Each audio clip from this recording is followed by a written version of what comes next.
The first thing she saw was the knife, gleaming under the faint glow of the streetlight spilling through her window.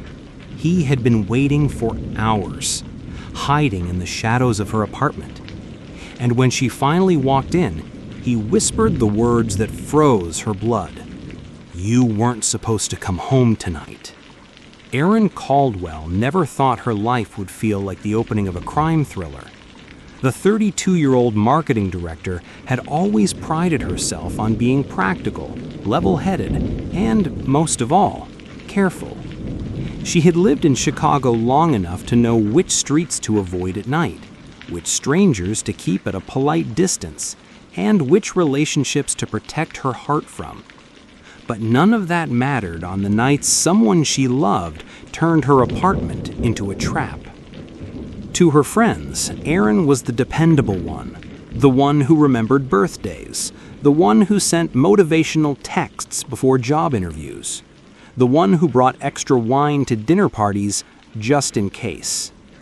She was creative yet grounded, with a passion for photography and an eye for finding beauty in places most people overlooked.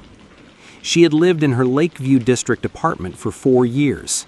It wasn't much: exposed brick walls, a small balcony, and a view of the Chicago skyline that softened the edges of bad days. It was her safe space, until it wasn't. Derek entered her life 6 months earlier, and from the beginning he felt like a romantic twist of fate.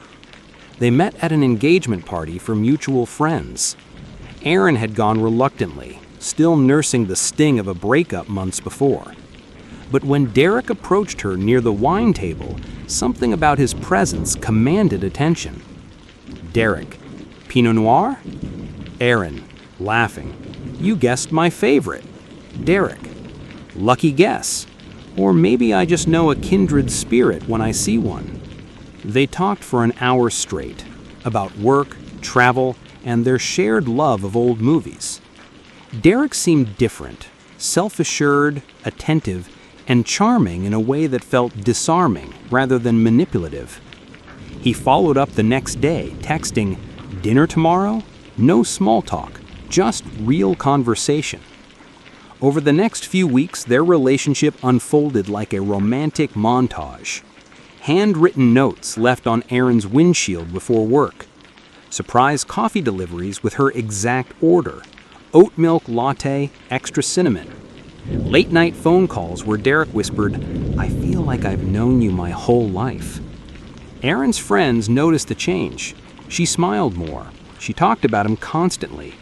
And for a while, she believed she had finally found the kind of love her parents had: steady, lasting, and safe.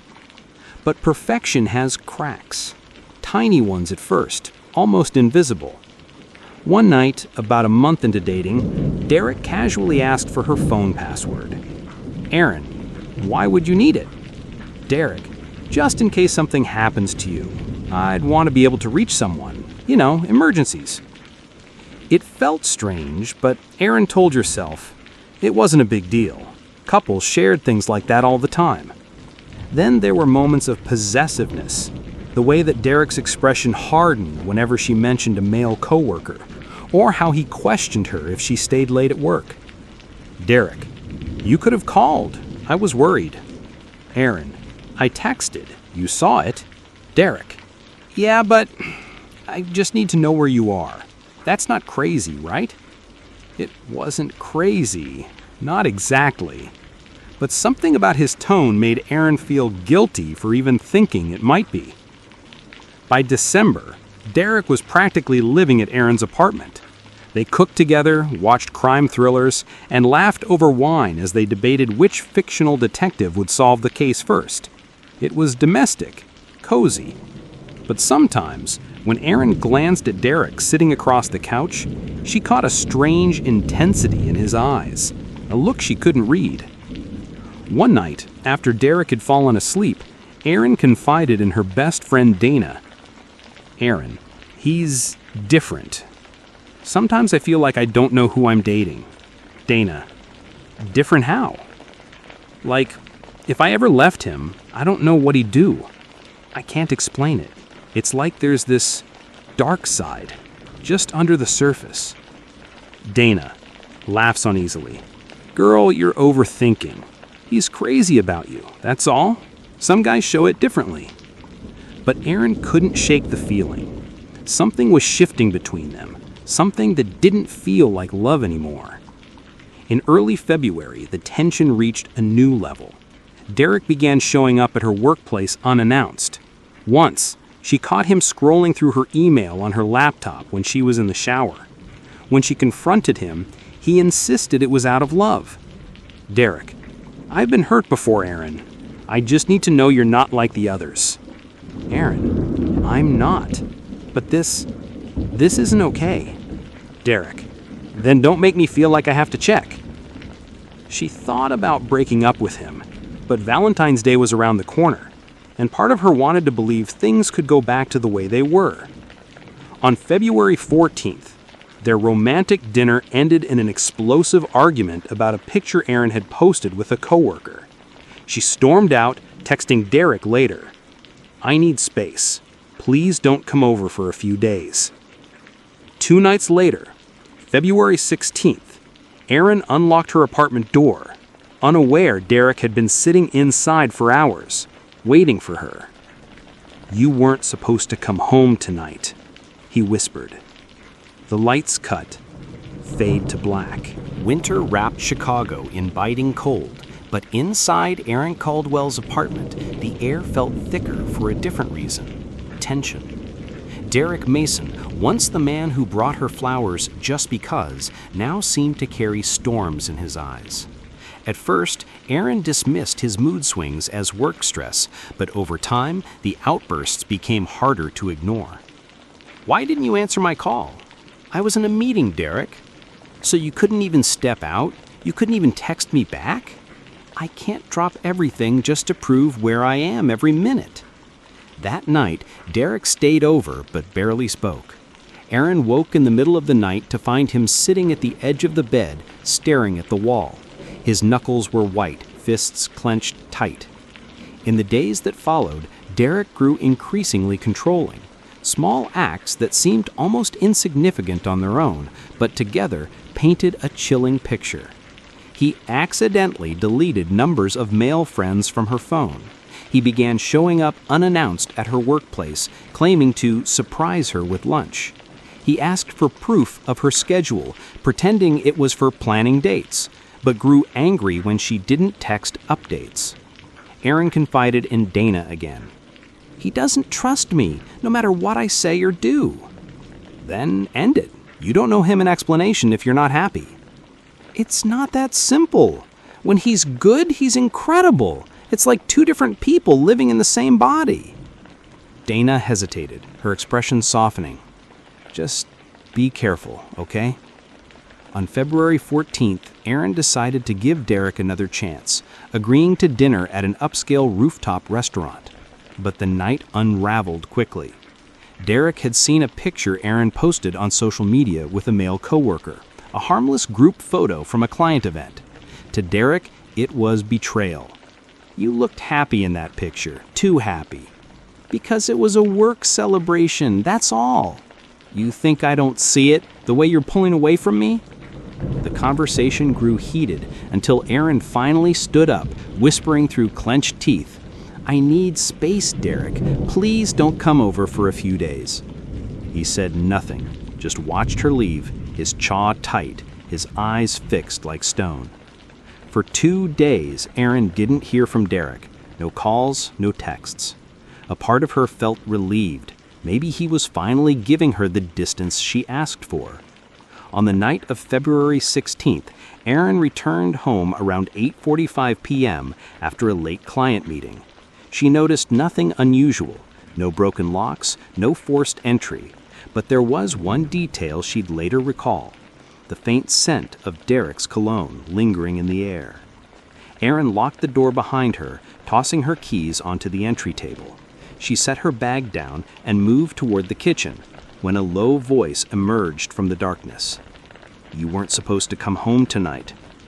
Her body froze. She turned slowly, heart hammering, until she saw him. Derek stood in the corner of her living room, his face partially hidden in shadow, a glint of steel in his hand. "Derek, what are you doing here? You don't get it, do you? You think you can just walk away after everything? We need to talk. Just talk. Put the knife down, please." "No more talking. You were going to leave me. I can't let that happen." He took a step closer. Erin instinctively backed up, her breath sharp, chest tightening. Derek lunged. Erin darted toward the hallway, grabbing the nearest object, a floor lamp, and swung with all her strength. The impact caught Derek off guard, sending the knife clattering to the floor. But he was stronger. He grabbed her wrist, forcing her backwards toward the couch. Erin kicked, scratched, and screamed, but Derek's rage made him relentless. "I didn't want it to be like this, Erin, but you made me do it." Erin reached for anything, a vase, a photo frame, hurling them at him in panic. The fight spilled into the hallway, shattering glass, knocking down picture frames. Downstairs, neighbors heard the commotion. One picked up the phone and dialed 911, reporting a domestic disturbance. Derek pinned Erin against the wall, gripping her throat, not enough to choke, but enough to make her understand this was life or death. The scene cuts to black. The sound of sirens echoes faintly in the distance. Sirens wailed in the distance, growing louder with every second. Erin could barely hear them over the pounding of her own heart. Derek's grip on her throat tightened just enough to remind her how close she was to death. Her thoughts blurred, memories flashing like a cruel slideshow. Late-night laughs, whispered promises, Derek's hand on hers the first time they watched the skyline together.